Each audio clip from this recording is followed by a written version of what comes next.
Marina? No, okay.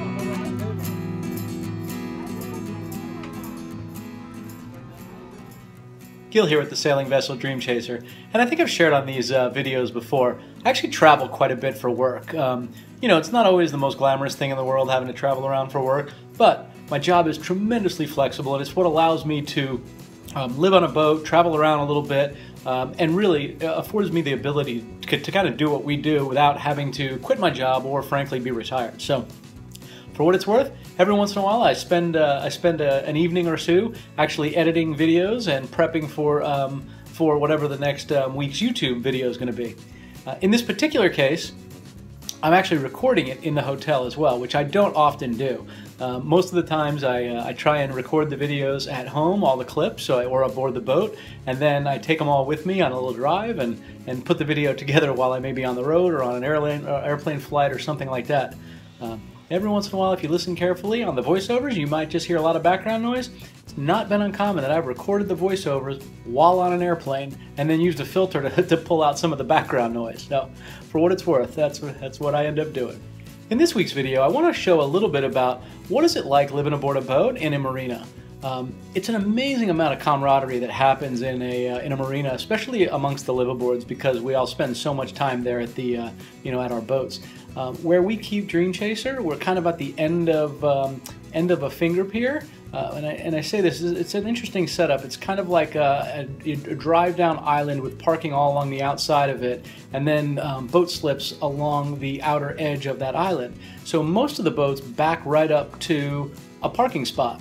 We happen to be about five boats, sort of spots away from actually any parking. But what's nice is right near that area, it affords us a nice little green area where we have a picnic table, and we actually went together with a couple of the other liveaboards there and just went and bought a cheap little gas grill and put it over there so we can all cook out from time to time. And one of the guys that is a few boats down from me, he put a little chimenea out there, so when it's cool, we'll sit in our chairs outside on that little grassy area with a little fire going, and it's really nice. And you know, it's not often that you really bond with the people around you or your neighbors, right? I know when we lived in our house, you know, we knew some of our neighbors, but not all of them. We know all of our boat neighbors really well, whether they happen to live aboard or they just come in on the weekend. So there's 3 or 4 of us, you know, within about 10 boats that all live aboard, and we, you know, we're pretty close. We hang out, do a lot of things together, have meals together a couple times a week. And then there's others that just come in on the weekends, but you know, we're just as close with them. So on a Friday or Saturday, we'll just have a bigger crowd, and it really is a blast. I started filming out the window because I could feel just how much the boat was moving. I thought you'd find this kind of interesting. Just, you know, you look out one window and you see things just go back and forth quite a bit. Gil here with the Sailing Vessel Dream Chaser, and today we're doing a crawfish boil with all of our boat neighbors. It's a good day. 70 pounds of crawfish, 30 pounds of shrimp, sacks and sacks of potatoes, rum and beer. Welcome to Dream Chaser. Carry it. All right, you got it? I got my little helper here. She's gonna help me clean the crawfish and prep them. Here they come, baby.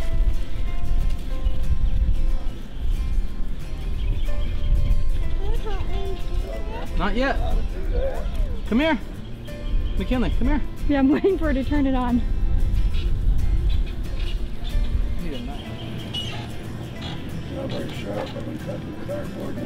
That's fine. I just need to get my fingers in around this mesh stuff here. Yeah. I wonder why that is, Dan. Swab?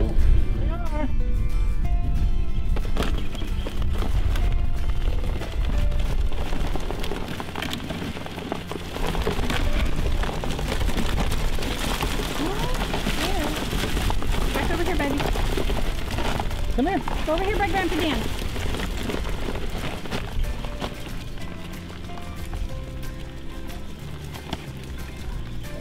I think I'm going to need the other fin too.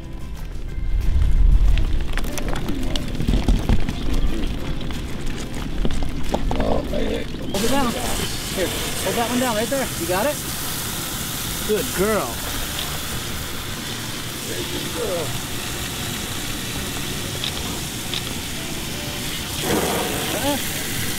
You almost got it. Grandpa's gonna get sprayed. Here.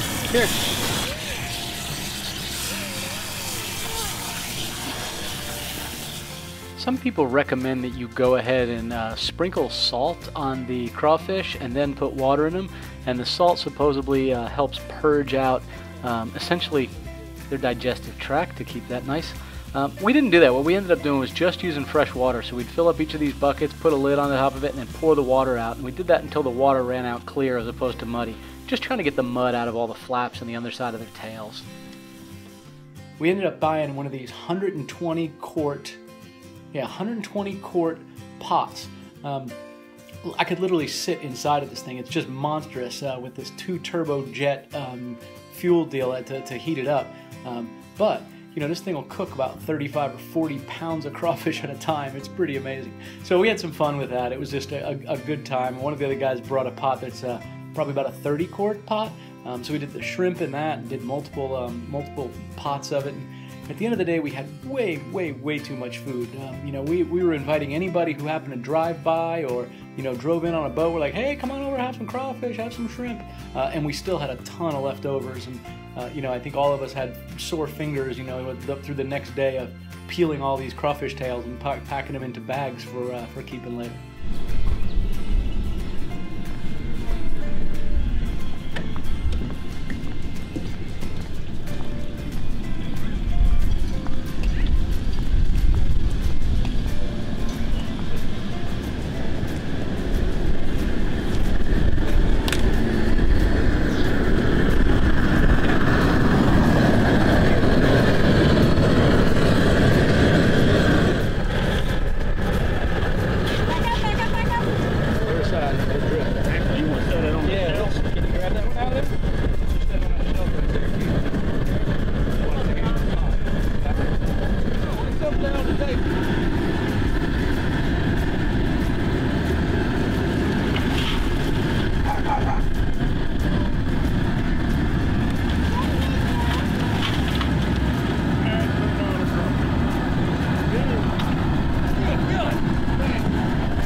Sorry, 15, that's a shrimp.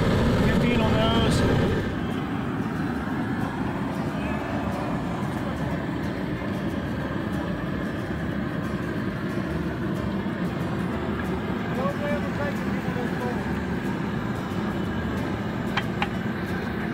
I'll rinse them out. Hey, when do we need to put the potatoes in? They're in. Never mind. They're in. Corn? Where's the corn? I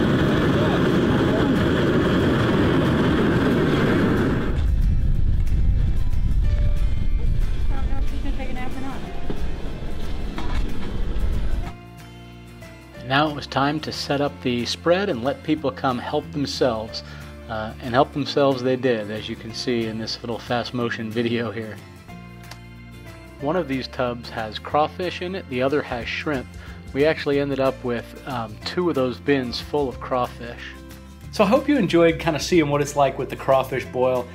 You know, like I said, it's a great camaraderie, and for anybody that has a boat, you know this about your marina neighbors. If you're in a marina, if you're a liveaboard, it becomes an even more solid sort of camaraderie.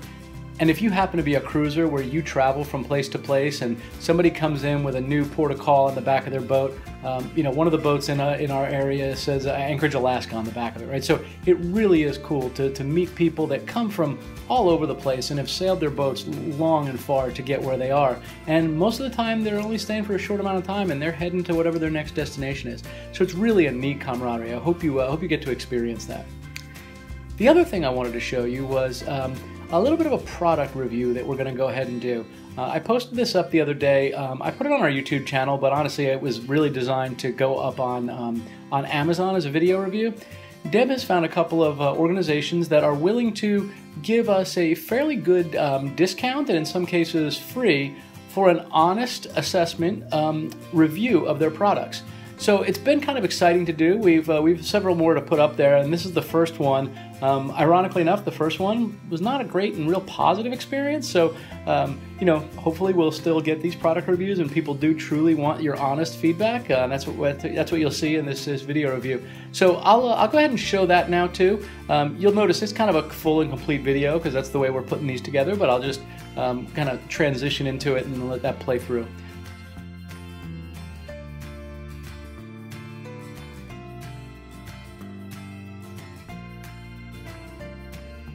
Don't forget to subscribe to our channel for weekly updates and like this video. Gil here with the Sailing Vessel Dream Chaser. Eating popcorn. Got a little in my teeth. Yuck. I think it's so cool.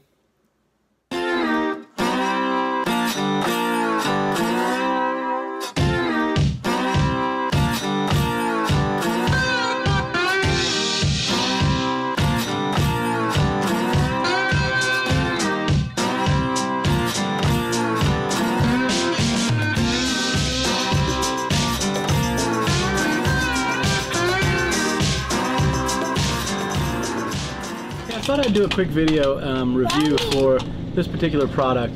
This is the Gorilla Case, the world's first glow-in-the-dark waterproof case for an iPhone 6 or 6S. So it's about $30 on Amazon, and I thought it'd be handy for when we go out in the dinghy or something like that. So we went ahead and picked it up.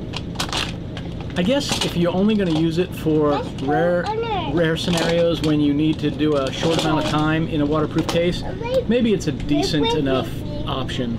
So some of the things I do like about the case are there is actually the Touch ID can be read right through the case, and it still maintains its waterproof. I believe up to 6 feet.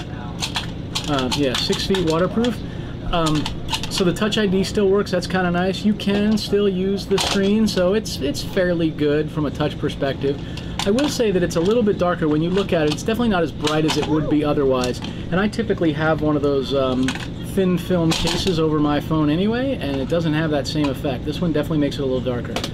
Another kind of neat feature is the back is supposed to be glow in the dark. I don't know, I guess if you lay it down somewhere that could be handy. Haven't really noticed a whole lot of need for that, but those are kind of some of the nice things. The other nice thing is it's pretty easy to get in and out of the case, and this is shockproof, so it says it can withstand drops, and I suspect it would certainly help with that as well. Now the cons, however, there's quite a few, and what I didn't care for about this phone is, like I said, one, the screen's a little bit darker than I'm at least used to, so you'd have to turn your brightness up for sure. When you're looking at the screen in any kind of light, you will notice your reflection. You can see your reflection pretty good in it. The other thing that's a little discouraging is you have no access to any of the ports on the bottom, which I guess is a waterproof device. That would make sense, but there's not even a flap that you can close on it. So in order to charge it, you do have to actually take it out of the case itself.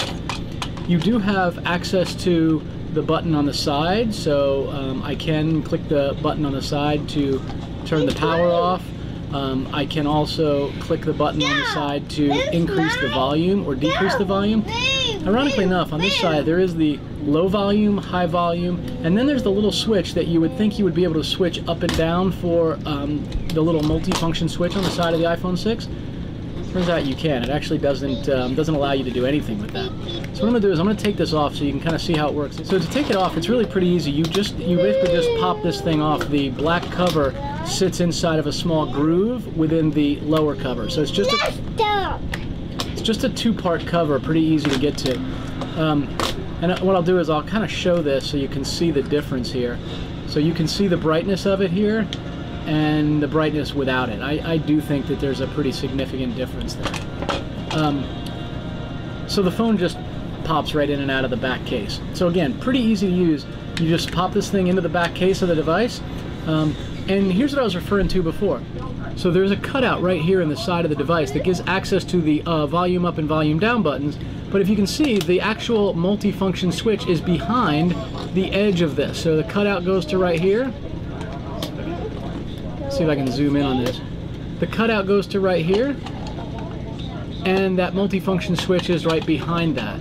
So really has zero access to it. Same with the charging port. There is actually there's an opening on the lower case for it, but there's not an opening in the upper case to be able to put your charger into it.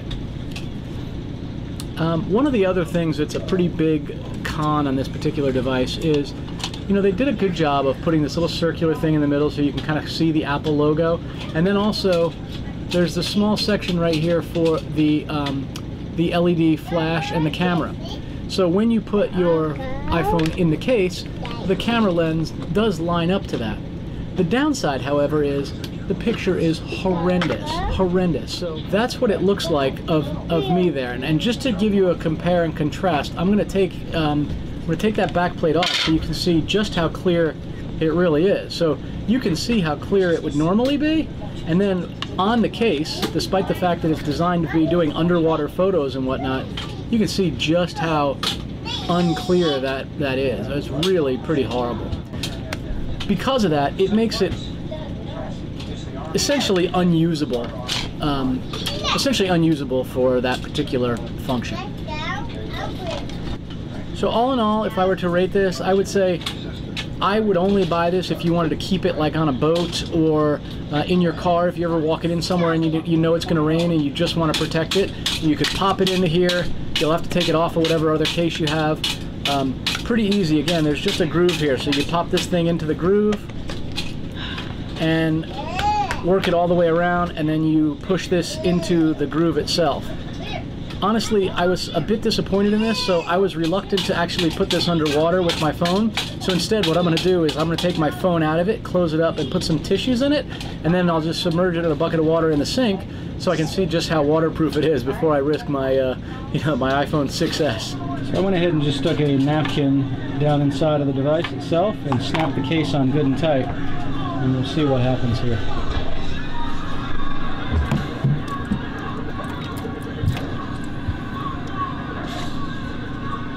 The good news is I don't see bubbles. That would have me pretty concerned. I'm not pushing hard, but I'm rubbing along the front as you might if you were using it. I went ahead and dried off the outside of this, and I want to see what it looks like now inside. I'm just opening it up.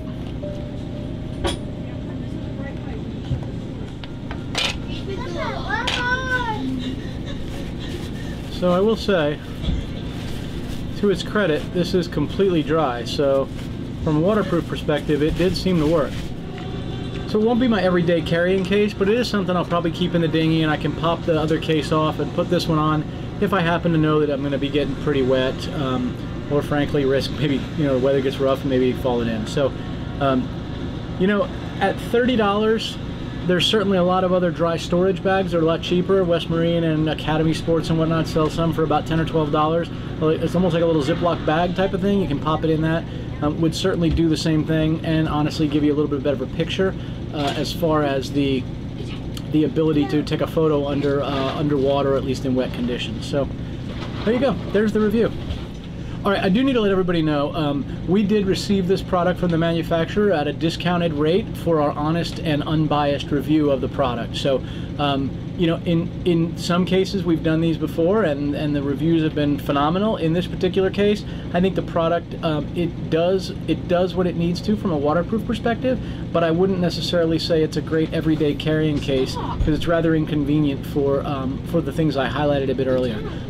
But I did want to make sure everybody does know that we did receive this product at a significantly discounted rate for our unbiased and honest review for this. In the spirit of full disclosure, I wanted to make sure everybody was aware of that.